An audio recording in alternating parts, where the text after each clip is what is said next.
Hello everyone, এখন আমি একটি দারুণ গ্রামার দিচ্ছি। যদি ভালো লাগে অবশ্যই লাইক, কমেন্ট এবং সাবস্ক্রাইব করবে। প্রশ্ন হচ্ছে eat full stop make it interrogative sentence. এটাকে ইন্টারোগেটিভ সেন্টেন্স করব, মানে প্রশ্নবোধক বাক্য। ইট খাও, এটা কিন্তু ইম্পারেটিভ সেন্টেন্স, এখানে কোনো সাবজেক্ট নেই, তাই ইম্পারেটিভ সেন্টেন্স। এটাকে আমরা ইন্টারোগেটিভ সেন্টেন্স করব। তার আগে জানতে হবে ইন্টারোগেটিভ সেন্টেন্সের নিয়ম কি। ইন্টারোগেটিভ সেন্টেন্সের নিয়ম, প্রথমে এইচভি মানে হেল্পিং ভার্ব, তারপরে সাবজেক্ট হবে, তারপরে ভার্ব হবে, আদার ওয়ার্ডস থাকতে পারে নাও থাকতে পারে, তারপরে কোয়েশ্চেন মার্ক। এটা ইম্পারেটিভ আছে, এটাকে ইন্টারোগেটিভ করব। এখানে ফলো করো, এখানে কোনো সাবজেক্টই নেই। যদি সাবজেক্ট না থাকে তাহলে ইউ উড ধরে নিতে হবে। ইউড ধরে নিলাম, তারপরে ভার্ব ইট প্রথমে এই ফিগারে আনতে হবে। এবার ফলো করো, প্রথমে হেল্পিং ভার্ব হবে।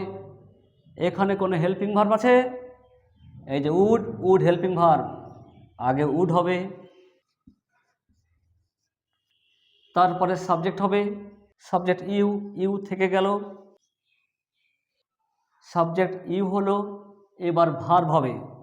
তার আগে জানতে হবে যদি কোনো বাক্য ইন্টারোগেটিভ থেকে অ্যাসার্টিভ বা অ্যাসার্টিভ থেকে ইন্টারোগেটিভ, ইম্পারেটিভ থেকে ইন্টারোগেটিভ, এইসব যদি চেঞ্জ করি তাহলে হ্যাঁ থাকলে না হবে, আর না থাকলে হ্যাঁ হবে।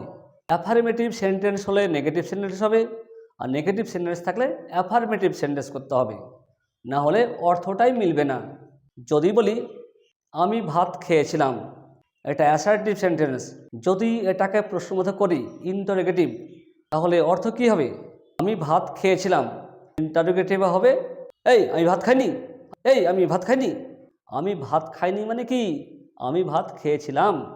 তোকে মারিনি, অ্যাসার্টিভ আছে। যদি ইন্টারোগেটিভ করি তাহলে কি হবে? এই তোকে মেরেছিলাম, হ্যাঁ মেরেছিলাম, মেরেছিলাম হ্যাঁবাচক। তার মানে কি?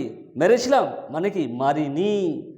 তাই হ্যাঁ থাকলে না, না থাকলে হ্যাঁ হবে।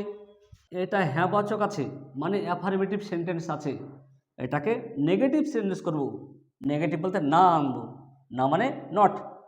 তাহলে নট এখানে হবে উড ইউ নট।